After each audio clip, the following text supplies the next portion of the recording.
जी अजी मैंने कहा आपसे नमस्ते। Hello hello. सबसे पहले ये बताओ, हाँ ये ओठों पे लाली, आंखों में काजल ओहो। और माथे पे बिंदिया, हाँ ये लाल पीली साड़ी पहन के कहाँ खदबद आ रही हो? तो क्या मालूम? मुझे अरे नहीं मैं कहाँ जा रही हूँ?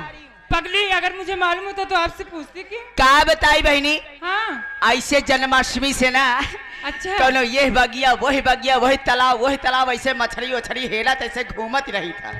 आज जाती है कमासिन माता रानी के बगल में यानी ग्राम सभा धनवासा में। क्या करने जा रही हो? अरे तुम्हें पता है नहीं। हमारे घर मालिक यानी भैया राजेंद्र भैया क्या उनकी माता रानी का बरखी है यानी 13वीं में, उसी में निमंत्रण में जा रही हूँ मैं। पूरी खाने और क्या? और उसके बाद कहाँ जाने का इरादा है? बताइए बनी, खाना बहुत अच्छा बना हुआ था। उसके बाद क्या बताऊँ, रंगारंग नौटंकी कपड़ों का नौटंकी देखूंगी।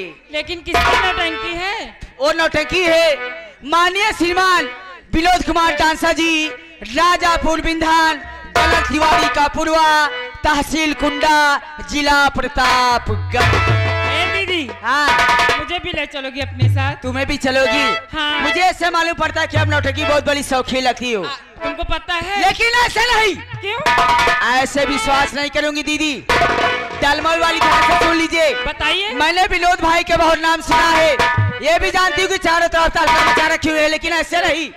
जब तक उनकी नौटंकी अपने आंखों से नहीं देखूंगी तब तक विश्वास नहीं करूंगी। बहुत अच्छी बात है, क्योंकि आपके सामने देख लो, बहुत अच्छी बात है। चलो चलो। लेकिन अपने पास 5 बहनों को साथ में ले ली जा आपका बच्चा क्योंकि जमाना बहुत खराब है। अकेले न चलो।